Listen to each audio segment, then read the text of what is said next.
Good morning. It's Christmas Eve.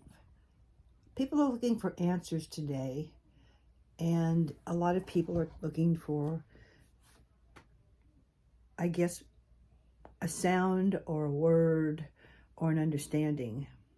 I've had a discussion just recently about the Bible, and the Bible is the inspired Word of God, but it wasn't written in one language alone. The initial writing of the Bible was in 325 AD.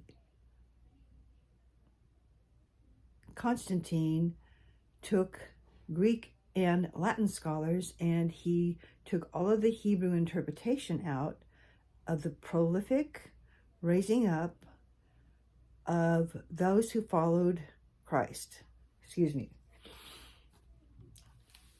So the first interpretation was written without the power and the glory that is so necessary in a world gone into chaos as we live into it today.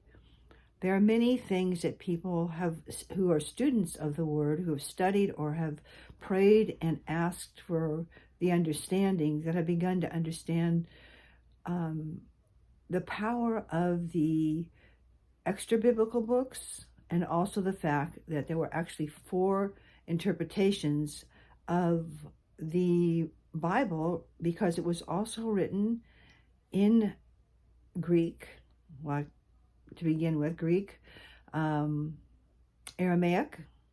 It was never written actually in Hebrew, but the Torah was written in Hebrew.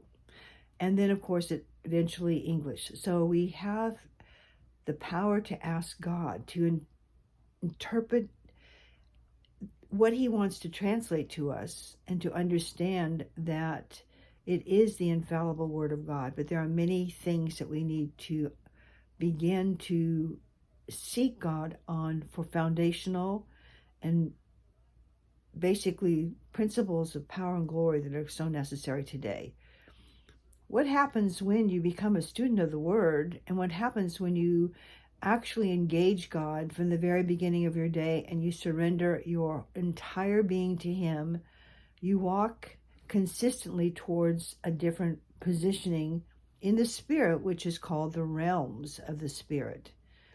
So we are born into the human race, obviously, but we are basically spirit beings. And a spirit being is one who has never lost their positioning from heaven, where we were assigned to come to earth.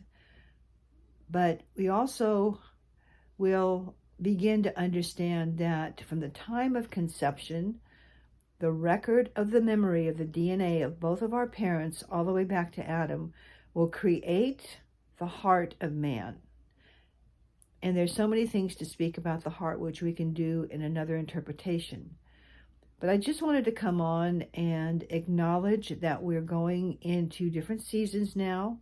We need to be armed with equipping and a connection with God as the most important foundation of really hearing, engaging, and living a life that's exemplary to him and for him and through him and in him. In America, where a lot of things are going through huge transitions in the spiritual arenas, where there's people who have platforms who are going through huge judgments right now, I think that our most precious desire needs to be, what did the Father say to do today? So that's my encouragement. I send you blessings. I send you heart's desires that are orchestrated by him, that will lead you on a path of goodness, kindness, generosity, and righteousness. Have a wonderful holiday. Thank you for coming on board.